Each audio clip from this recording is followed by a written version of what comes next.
presidência hoje está se curvando para isso. Mas eles estavam aqui em cima do caminhão, que é a solução que você tem hoje. Ótimo, só que só tem 1, 2, 3, 4, 5, nós precisamos, são 513 deputados e 81 senadores. Você não acha que esse era o momento de estar em cima desse caminhão? O caminhão não resolve lá no parlamento.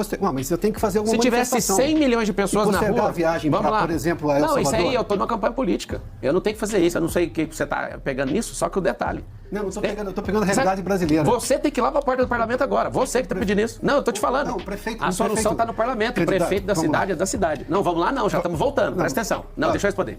Seguinte, a pressão aconteceu dia 7. Primeiro? Deixa eu terminar a resposta. Tá bom, então vai lá. Vamos lá. Eu vou lhe dar esse tempo. Vamos lá. Obrigado por ter me dado esse tempo. Nossa, que bom que você me deu tempo. Eu já estava com tempo. Não, mas eu estava fazendo a pergunta. Não, você está atrapalhando a resposta. Aí não vai ter tempo para nada se a gente ficar nessa. Então, deixa eu terminar. Então vamos lá. Você... Não, eu já estou à vontade. É o seguinte, só um pouquinho. Eu tenho hoje um poder que está sobre os outros. O que acontece? Nós precisamos, se é isso que você está querendo fazer, a gente tem que ir lá para o parlamento hoje. Agora.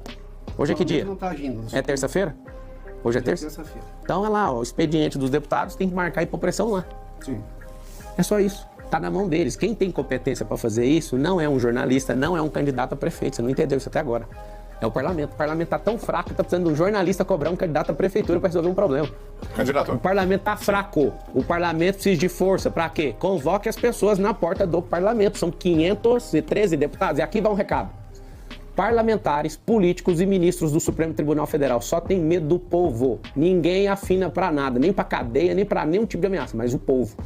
Se vocês realmente querem fazer isso, tem que ir para a porta do parlamento e pôr pressão naqueles 513 deputados, que o parlamento já baixou a cervical faz muito tempo. Datena e Bolis, Arregões, sempre correndo da verdade, sempre correndo de um bom jornalismo.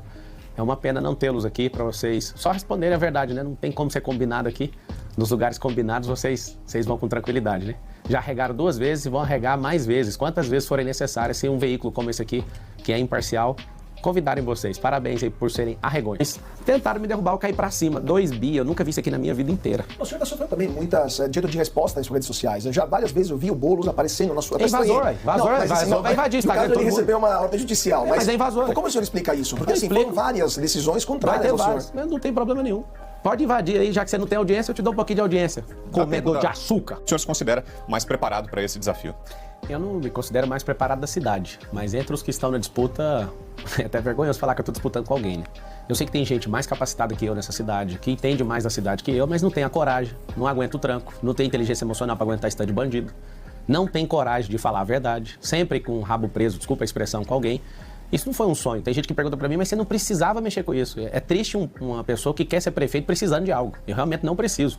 Eu sinto que é tempo de eu servir o nosso povo e eu não quero que esse negócio de PT continue, eu não quero que o Lula faça handover para Bolis, nem para Tachad.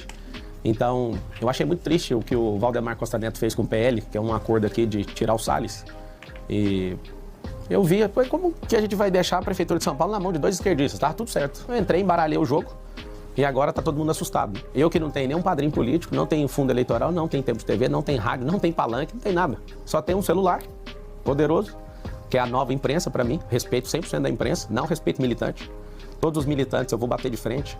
Meu respeito absoluto à imprensa do Brasil.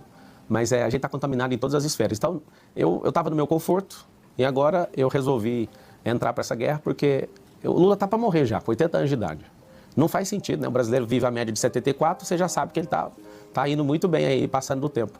Então eu não quero ver isso acontecendo, eu não quero que uma serpente seja levantada aqui para governar esse país. Não tem chance, né? Quando eu entrei na disputa, o Boulos tinha 37 pontos. Hoje ele está abaixo de 20, pra você ter uma noção. Então, assim, os planos que eles fizeram aqui já deram errado. Agora, uma pena, porque o eleitor do Brasil precisa saber que eu consegui nacionalizar essa eleição e agora eu estou internacionalizando ela.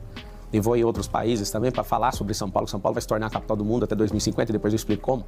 Não faz sentido a gente não abrir os olhos e entender que o Nunes tem um secretariado completamente esquerdista e ninguém fala nada. A Marta Suplicy era secretária dele até janeiro, saiu, agora é vice do Bolis. Ou seja, essas articulações, como eu percebi e vi que o Salles foi sacado dessa corrida, eu não vi nenhum representante do conservadorismo. Sim. Eu vi uma pesquisa que aqui em São Paulo 63% das pessoas se consideram conservadoras. Mas como se a gente se considera conservador deixando 2 grupos esquerdistas, um mais ao centro, o outro extrema à esquerda, e quando você olha os 5 principais competidores, só tem eu, de direita, alguém que é conservador, que defende de fato a família, que não tem essa maluquice, essas loucuras de ideologia de gênero. Que o eleitor de direita, ele não se sente como o eleitor de esquerda que não pensa. O eleitor de esquerda, ele é ideológico. O eleitor de direita é por princípio. O que é isso? Ideologia é um telhado, princípio é um fundamento. E o eleitor de direita, ele é focado na liberdade, e a liberdade não tem dono. E o meu respeito absoluto ao presidente Bolsonaro, o qual eu falo direto com ele. Ele troca muita mensagem pelo WhatsApp, ele sabe o respeito que eu tenho por ele. O fato dele ter preterido o Salles mostrou um sinal que ele não está nessa eleição de São Paulo. Ele ainda não se posicionou, apesar de ter o vice, né, que é o Melo, que para mim, na minha avaliação, conhecendo o Bolsonaro e conhecendo o enredo político aqui do estado de São Paulo, Bolsonaro tirou uma granada e tirou o pino e deu na mão do Ricardo. O Ricardo não sabe o que fazer com isso. Porque quando ele vai para alguns lugares, os populares cobram o Ricardo desse apoio do Bolsonaro. Bolsonaro perdeu a eleição na cidade de São Paulo como presidente. O Tarcísio perdeu a eleição em São Paulo também como governador. E o que acontece? Eu tenho demonstrado aquilo que eu sou. Eu nunca vou fazer o que Joyce, Dória, Frota, essa turma maluca que traiu o Bolsonaro. Primeiro, eu não devo nada ao Bolsonaro. Ele não me fez absolutamente nada que eu tivesse que prestar conta para ele, pra você entender. Eu servi ele. Eu ajudei 38 dias na campanha dele para presidente. E eu lembro que eu não pedi um vídeo para ele. Eu fiz diversas estratégias, já mostrei para as pessoas como é que foi essa estratégia. Foi por pouco, 40 mil votos por estado que a gente não ganhou, porque acabou não rodando tráfego pago na conta dele.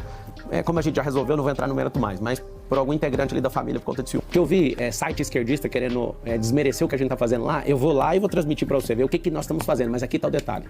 Tem como mudar. A pessoa mais miserável na cidade de São Paulo consegue mudar. Eu tenho experiência desde 2019 lá e eu falo do fundo do meu coração. Qualquer pessoa pode mudar, desde que ela tenha oportunidade. Algumas pessoas precisam de criar suas próprias oportunidades, mas outras, se a gente não der oportunidade para elas, não vai ter. Então aqui fica um compromisso. Ninguém vai morar em casa de lata aqui em São Paulo. Ninguém, absolutamente, 1.460 dias das que estão aqui já. Ninguém vai morar nessas casas, nem de madeira e nem batendo laje em cima de esgoto. Nós vamos tirar vocês daí com um mutirão de habitação nessa cidade. Na verdade, o que a gente precisa é ter celeridade no judiciário. Porque a grande tática que eu vejo do sistema judiciário hoje é prender as pessoas em inquéritos para usar isso para calar elas. Isso não é do Supremo, isso é de todo o judiciário.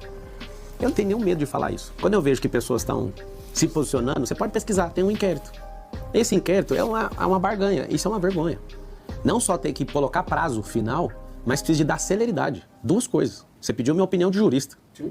Minha opinião de jurista tem que ter prazo todo inquérito. Tinha que ter o prazo final. Se não tiver... Sempre teve. Então, mas não tem. Isso, ou seja, então tem que invalidar o inquérito. O que está acontecendo? Está acontecendo vários... É minha opinião jurídica. Está acontecendo vários atos nulos por não colocar fim num processo. Não existe um processo... É preciso tirar um ministro que abusa de autoridade, então, se você precisa, tem que fazer o quê? Tem que fazer o instrumento. Não, eu preciso, o país precisa. Então, chegou na mão de quem ontem?